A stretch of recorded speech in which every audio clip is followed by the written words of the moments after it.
Lieutenant Commander Park stared at the energy barrier of his new cell. The blue glow reflected in his tired eyes. 3 weeks had passed since his capture during the battle at Vega Outpost. His uniform was gone, replaced by a gray jumpsuit with human stamped across the back. The stellar prison colony K9 floated in empty space, far from any star system. It housed prisoners from a dozen interstellar conflicts. The Galactic Concord ran the prison, claiming to be neutral in all galactic disputes. Processing complete, the intake officer had said, scanning Park with a humming device. Human. Minimal threat level. Standard containment protocols. Park had said nothing. The less these aliens knew about humans, the better. His cell was small but clean. A sleeping platform jutted from one wall. A sanitation unit occupied one corner. The transparent energy barrier gave him a view of the corridor where guards patrolled. Park wasn't alone in the cell. His cellmate was a massive insectoid creature named Tejo. The alien stood nearly 8 feet tall with a hard outer shell and 4 upper arms ending in sharp points. Tejo's compound eyes followed Park's every move. Small human, stay in corner, Tejo had warned on the first day, clicking his mandibles. Tejo needs space. Park had nodded and kept to his assigned area. He knew when to pick his battles. During the daily exercise period, Park carefully watched the other prisoners. The prison population was divided by species in strength. The reptilian inmates called the Sunwoo clan controlled most of the Eastern Bloc. They were large, scaled creatures with powerful tails and sharp teeth. The crystalline beings led by someone named Jaiwo ran the workshop areas, their translucent bodies glinting under the harsh lights. Humans were rare here. The few he spotted were isolated, kept separate from the stronger species.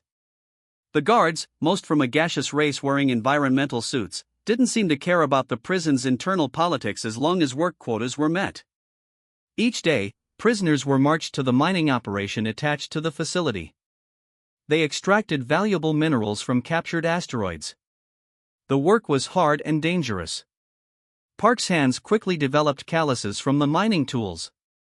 "You work well for small creature," Tejo commented one evening after a long shift. It was the most words the insectoid had strung together. "Humans are adaptable," Park replied simply. Tejo made a sound like stones grinding together. Park realized it was laughter. "Adaptable not help when Sunwoo decide to eat you," Tejo warned. Park had noticed the reptilians watching him. Their leader, Hyuk, had a particular way of staring that made Park's skin crawl. Hyuk's vertical pupils would narrow, and his forked tongue would flick out, as if tasting Park's scent from across the room. "What do they want?"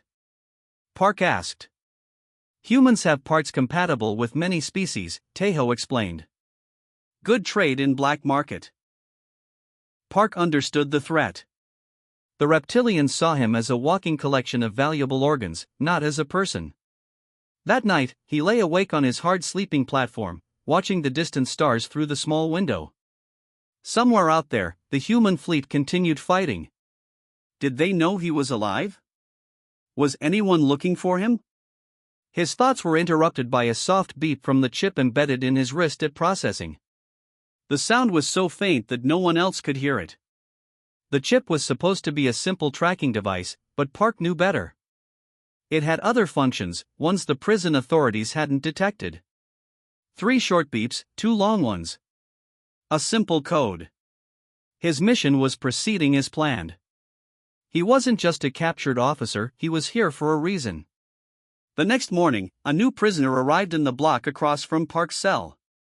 The human made brief eye contact with Park before being pushed along by the guards. But that split second was enough for Park to see the same knowledge in the other human's eyes. They were not alone. There were others, placed in prisons throughout Concord space, all with the same mission, to change how the galaxy perceived humanity. Park's grandfather had told him stories of ancient Earth, how the smallest creatures were often the most dangerous. How venom and poison could make a tiny frog deadlier than a lion. The galaxy thought humans were weak, technological beings with no natural defenses. They were about to learn differently. Park watched as Hyuk and his reptilian followers gathered in the corridor, pointing at him and making eating gestures. Soon they would make their move. And when they did, Park would be ready. The trap was set. All he had to do was wait. The mess hall buzzed with the sounds of different species eating their daily meals. Park sat alone at a small table in the corner. His food tray held a gray protein cube and a cup of water. The nutrition was bland but kept him alive. For 2 months, Park had carefully observed the prison's unwritten rules. He worked hard in the mines. He kept quiet during inspections. He avoided eye contact with the stronger prisoners. But he knew this careful balance wouldn't last. Today felt different. The air seemed charged with tension. At tables around the room, prisoners whispered and pointed in his direction. The reptilian Sunwoo clan members were watching him more openly now. Park forced himself to eat slowly. His military training had prepared him for moments like this. When danger approached, stay calm. Make your enemies come to you. He sensed them before he saw them. The conversations around him stopped. Other prisoners moved away from his table. 3 large shadows fell across his food tray. Human, a deep voice rumbled. Park looked up.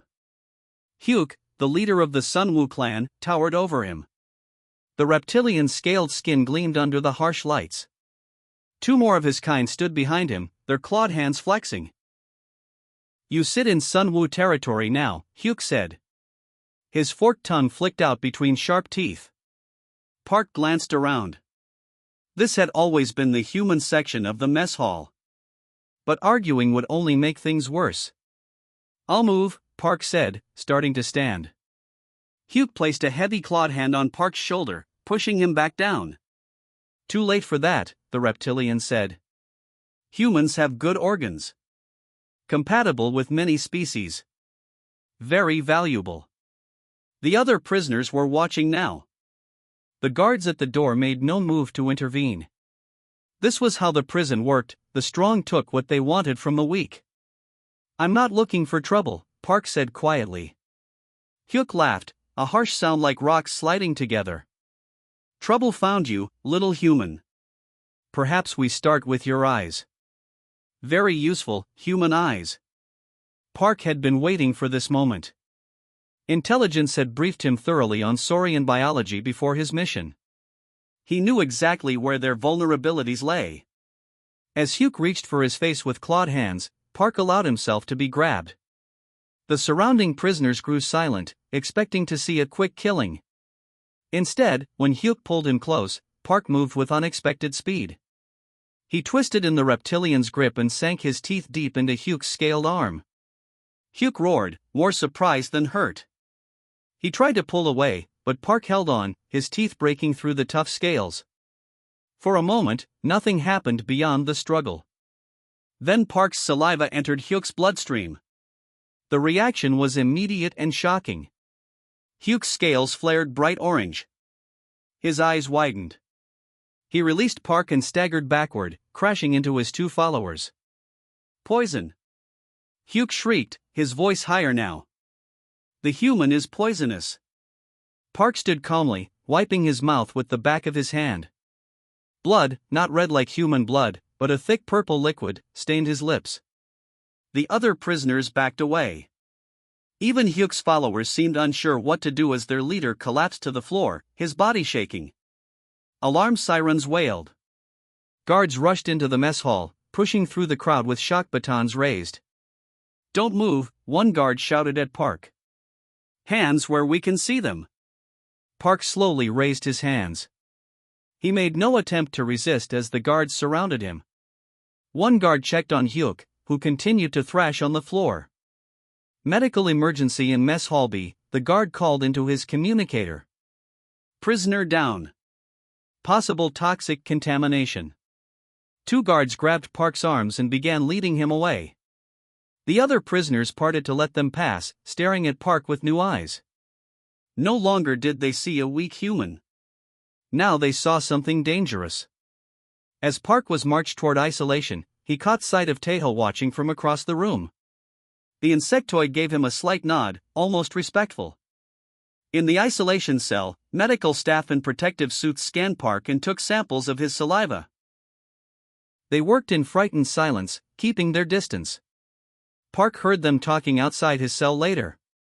Human saliva contains compounds toxic to saurian nervous systems, one said. Why wasn't this in their biological profile? This changes everything, another replied. If their bite is venomous, what else can they do? Park lay back on his bed, hiding a small smile. The mission was proceeding exactly as planned. Across the galaxy, in other prisons, other humans were revealing their natural defenses in carefully orchestrated incidents. The galaxy was about to learn that humans were not the harmless creatures everyone thought they were. In the quiet suburbs of San Francisco, a legal storm was brewing that would shake the foundations of a once promising tech startup. Emily Rodriguez, a brilliant young software engineer, stood at the center of a lawsuit that would become the talk of Silicon Valley. 2 years earlier, Emily had been a rising star at Nexus Tech, a cutting-edge artificial intelligence company. She had poured her heart and soul into developing a groundbreaking AI algorithm that promised to revolutionize machine learning. But something went terribly wrong. The company's CEO, Marcus Sinclair, was a charismatic but ruthless businessman who saw dollar signs in Emily's work. Behind closed doors, he had been secretly planning to sell the algorithm to a major tech conglomerate without giving Emily proper credit or compensation. When Emily discovered the truth, her world came crashing down. She realized that her life's work was about to be stolen, her dreams trampled by corporate greed. With nothing left to lose, she decided to fight back. Her attorney, David Chen, was a tenacious lawyer known for taking on impossible cases. He saw the injustice immediately and knew they had a strong case. The lawsuit would allege intellectual property theft, breach of contract, and corporate fraud. The courtroom became a battlefield of technical jargon and emotional testimony. Emily's eyes burned with determination as she explained how she had developed the algorithm, spending countless nights coding and refining her creation. Marcus Sinclair sat across the room, his expensive suit and confident smile barely hiding the anxiety brewing underneath. Expert witnesses were called. Computer scientists, tech industry veterans, and innovation experts testified about the value of Emily's work. They painted a picture of a brilliant mind being systematically exploited by a corporate machine that valued profit over human creativity. The media caught wind of the story. Newspapers and tech blogs began covering the lawsuit, turning Emily into an unexpected hero for countless young professionals who felt trapped by corporate systems. She became a symbol of resistance against technological exploitation. Nexus Tech's legal team fought hard. They tried to discredit Emily, digging into her past, questioning her credentials, and attempting to paint her as a disgruntled employee seeking revenge. But her impeccable work record and stack of documented evidence told a different story. As the trial progressed, more information came to light. Internal emails revealed a pattern of systematic misconduct within the company. Other employees came forward, supporting Emily's claims and sharing their own experiences of being marginalized and undervalued. The turning point came when a key email was presented as evidence. It showed Marcus Sinclair explicitly discussing the sale of Emily's algorithm without her knowledge or consent. The courtroom fell silent as the devastating message was read aloud. Weeks of testimony, cross-examinations, and legal arguments culminated in a moment of truth. The jury deliberated, the tension so thick it could be cut with a knife. When they finally returned, the verdict was clear: Emily had won. The court awarded her not just monetary compensation, but full recognition of her intellectual contribution. Nexus Tech was ordered to publicly acknowledge her role in developing the algorithm and pay substantial damages. Marcus Sinclair's reputation was destroyed. The company's stock plummeted, and he was forced to resign. Emily's victory became a watershed moment for tech workers' rights, inspiring a new conversation about innovation, ownership, and corporate ethics. But for Emily, it was never just about the money. It was about defending her dignity, protecting her creative work, and sending a message to an industry that often overlooked the human beings behind technological breakthroughs. As she walked out of the courthouse, surrounded by supportive colleagues and journalists, Emily felt a sense of justice and liberation. Her David versus Goliath battle had changed everything, proving that individual passion and integrity could triumph over corporate manipulation. The lawsuit was more than a legal battle. It was a statement about the value of human creativity in an increasingly automated world. Emily Rodriguez had not just won a case, she had started a movement to in the months following her landmark lawsuit. Emily Rodriguez discovered something that would change everything she knew about her life's work. It started with a mysterious encrypted file hidden deep in her old computer's backup drive. Late one night, while sorting through her digital archives, Emily stumbled upon a complex series of code fragments that seemed to whisper secrets. Her fingers trembled as she began decrypting the files, each layer revealing more intriguing information. The documents were about her AI algorithm, but they contained something far more extraordinary than she had originally believed. Hidden within the complex mathematical structures were fragments of code that suggested the algorithm could do something impossible. It could predict human behavioral patterns with unprecedented accuracy. David Chen, her lawyer and now close friend, was the first person she called. When he arrived at her small apartment, Emily's eyes were wide with a mixture of excitement and fear. She showed him the decrypted files, explaining how the algorithm could potentially map out human decision-making processes with a level of precision never seen before. "This is bigger than Nexus Tech," Emily whispered. "This could change everything we understand about human behavior." The revelations went deeper. The code suggested that human choices could be anticipated with over 90% accuracy by understanding subtle psychological triggers and environmental patterns. It wasn't just a predictive model, it was a window into human consciousness. Marcus Sinclair, her former employer, had known about this potential. The lawsuit wasn't just about stealing an algorithm, it was about controlling a technology that could revolutionize understanding of human psychology, marketing, and potentially even social interactions. Researchers from various universities became interested. Emily carefully shared portions of her research, ensuring she maintained control over how the information was used. She understood the immense ethical implications of such a powerful technological breakthrough. Government agencies discreetly reached out, showing interest in the potential applications. Emily was cautious. She remembered how corporate greed had almost stolen her work before, and she was determined to protect this discovery. The algorithm could predict consumer behavior, political trends, and even potential social movements with remarkable precision. It was like having a mathematical crystal ball that could read human intentions before they fully formed. Emily began working with a small team of ethicists and computer scientists to understand the full scope of her discovery.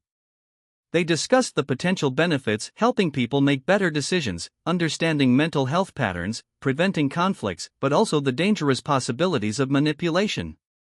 Her old company, Nexus Tech, tried to re-establish contact. They wanted to negotiate, to be part of the research. But Emily remembered their previous betrayal. She would control the narrative this time. International tech conferences invited her to speak. Researchers from Silicon Valley to Tokyo wanted to understand her breakthrough. Emily became more than just a successful plaintiff in a corporate lawsuit, she was now a pioneering researcher at the forefront of a technological revolution. The personal cost was significant. Emily's life became a whirlwind of research, meetings, and constant scrutiny. Privacy became a luxury. Every email, every conversation became potentially significant in understanding the broader implications of her work. Her family didn't fully understand the magnitude of her discovery. To them, she was still the same Emily. Brilliant, determined, but now suddenly famous. Her mother would call, more interested in whether she was eating properly than in the complex mathematical models that could change human understanding. As news began to leak about her research, ethical debates erupted. Could such an algorithm be used responsibly?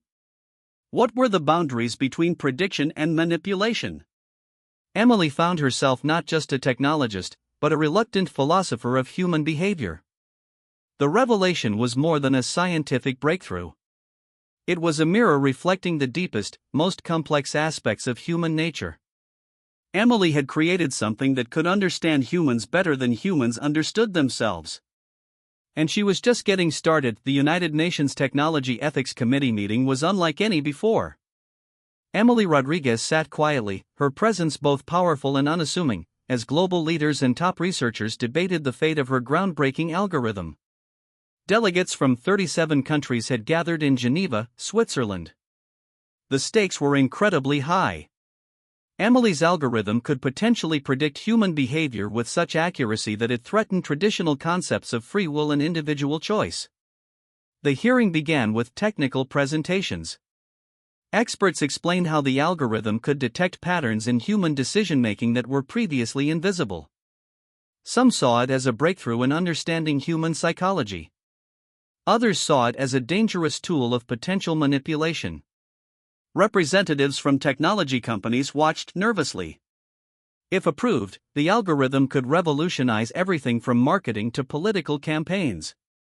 If restricted, billions of dollars in potential research could vanish. Emily remained calm.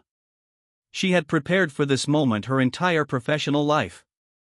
Her research documented not just the algorithm's capabilities, but also its strict ethical guidelines. She believed technology should empower, not control, human beings. The first day of hearings revealed deep divisions. American representatives argued for technological advancement, while European delegates emphasized individual privacy rights. Asian representatives wanted controlled implementation for social management. Dr. Heinrich Müller, a respected German ethicist, challenged Emily directly. "How can we trust a technology that claims to predict human choices?" he asked, his voice cutting through the conference hall. Emily's response was measured. She explained that the algorithm was a predictive tool, not a deterministic system.